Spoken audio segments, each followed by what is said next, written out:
Istri mantan Kadif Propam Polri, Irjen Pol Verdi Sambo secara resmi telah ditetapkan polisi sebagai tersangka atas kasus dugaan pembunuhan berencana terhadap Brigadir Yosua. Apa sebetulnya peran dari istri Verdi Sambo dalam konstruksi kasus ini? Kita akan coba temukan faktanya bersama saya Gina Vita.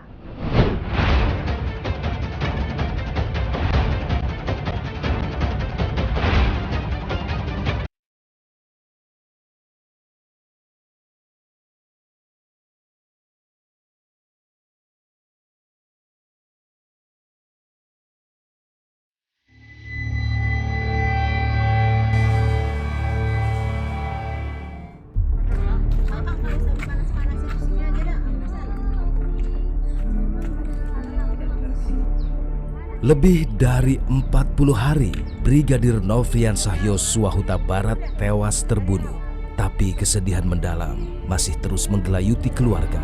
Ibunda Brigadir Yosua atau yang akrab disebut Brigadir J tak kuasa menahan kesedihan saat menengok makam putra kebanggaannya itu.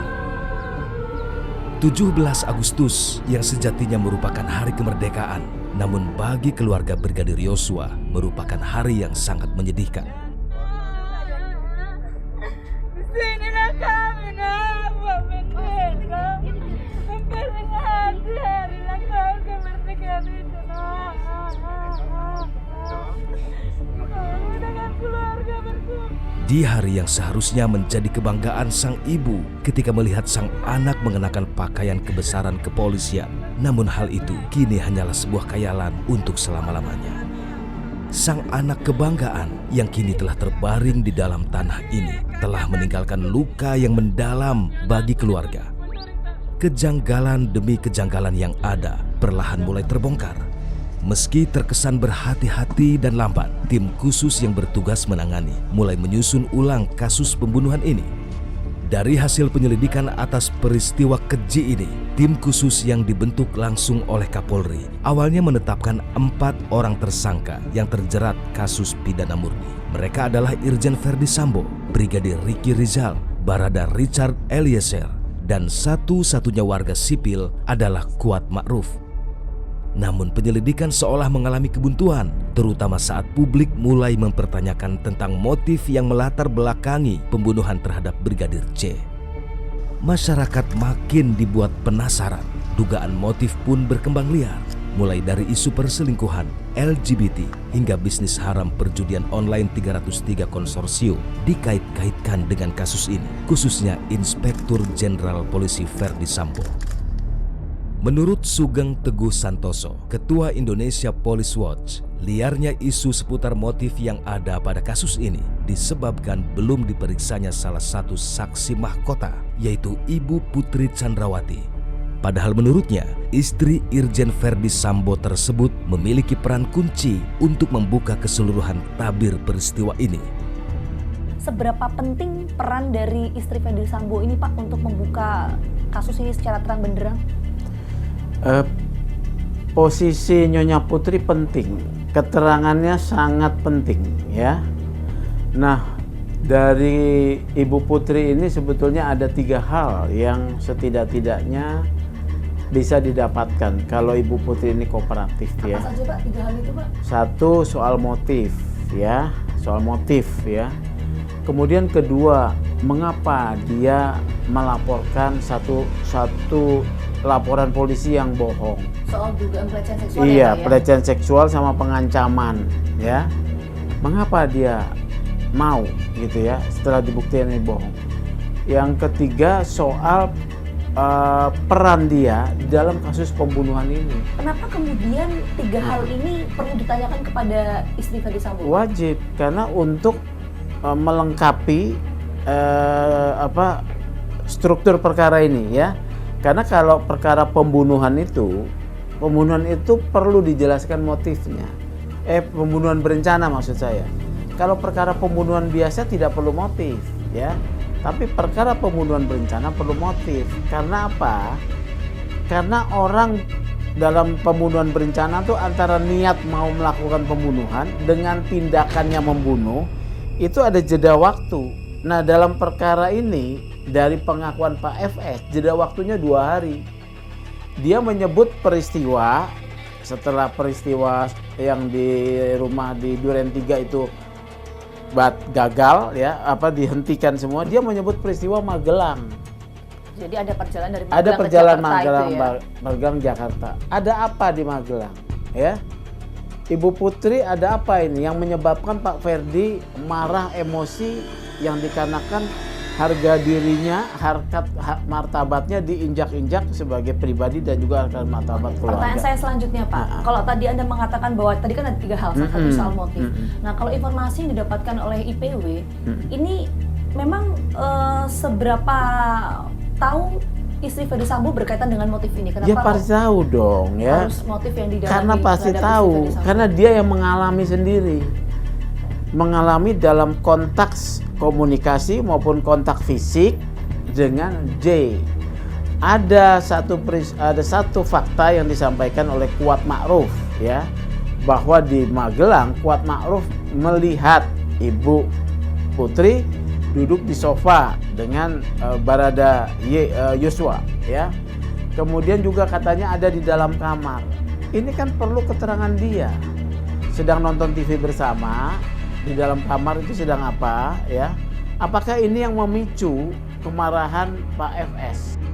Di sisi lain, banyak pihak menyatakan laporan yang diajukan sebelumnya, yakni tentang kasus pelecehan seksual dan pembunuhan yang dilakukan oleh Brigadir J, disebut-sebut tergolong sebagai laporan palsu. Apalagi laporan tersebut ditenggarai sebagai obstruction of justice atau bagian dari pengalihan kebenaran yang dapat menghalang-halangi proses penyelidikan polisi. Bang, yang ingin saya pertanyakan pertama kali Bang, ini kan kita tahu kemarin kan sudah dihentikan ya SP3 untuk pelaporan dugaan pelecehan seksual yang sempat dilayangkan oleh istri Ferdi Sambo Bang. Untuk potensi ancaman tersangka terhadap yang bersangkutan ini seperti apa kalau dari kuasa hukum melihat? Kepada Ibu Putri Ya. maksudnya. Istri Jadi Ferdi Sambo Bang.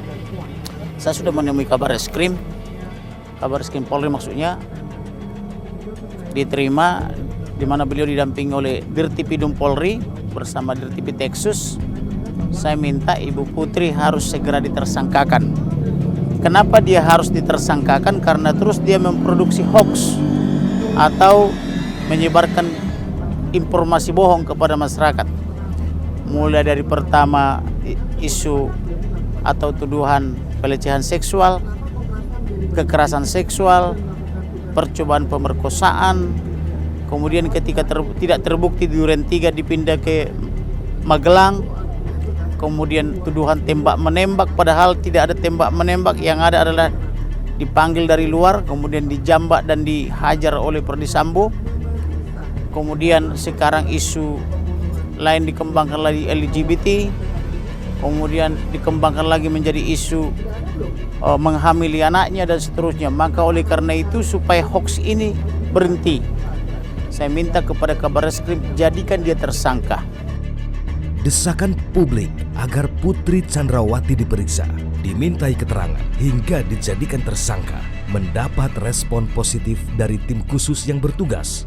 Terbukti pada Jumat 19 Agustus 2022 siang hari, tim khusus yang bertugas mengungkap kasus ini akhirnya mengumumkan bahwa Putri Chandrawati menjadi tersangka atas kasus pembunuhan berencana Brigadir Nofriansah Yosua Huta Barat.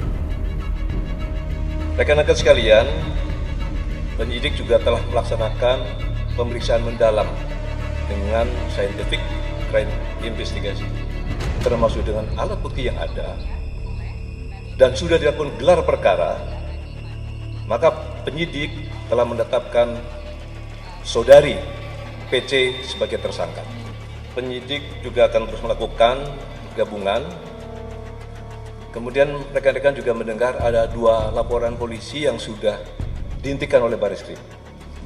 Maka sudah menjadi tanggung jawab tim sus gabungan yang terdiri dari Itwasum, Kabar Reskrim dan Propam akan melaksanakan audit investigasi terhadap 2 laporan polisi yang diterbitkan oleh Polres Jakarta Selatan.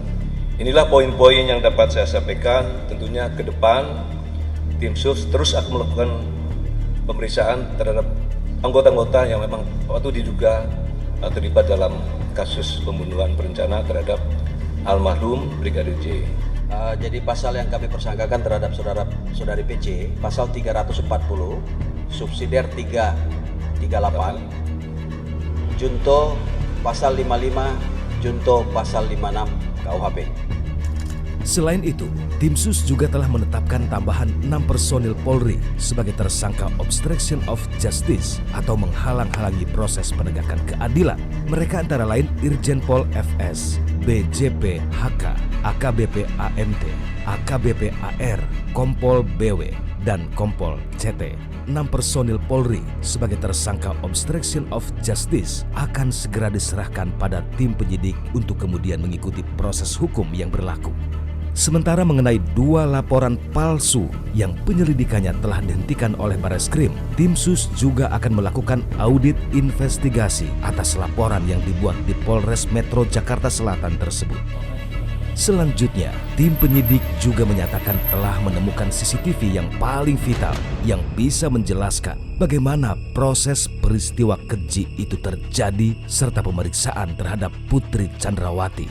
Alhamdulillah, CCTV yang sangat vital yang menggambarkan situasi sebelum, sesaat dan setelah kejadian di Duren 3 itu berhasil kami temukan.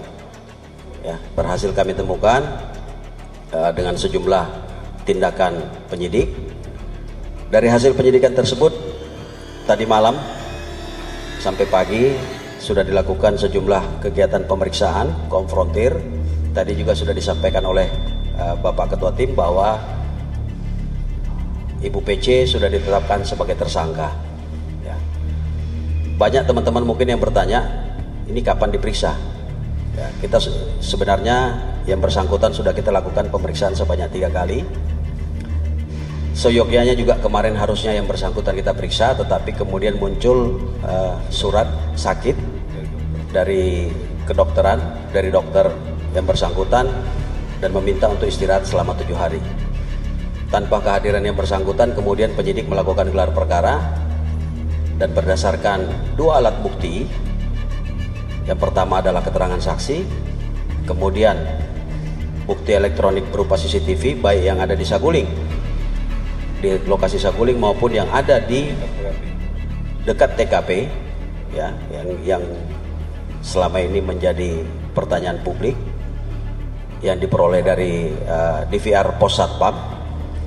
Inilah yang menjadi bagian daripada circumstantial evidence atau barang bukti tidak langsung yang menjadi petunjuk bahwa PC ada di lokasi sejak di Saguling sampai dengan di Duren 3 dan melakukan kegiatan-kegiatan yang menjadi bagian daripada perencanaan pembunuhan terhadap Brigadir Joshua.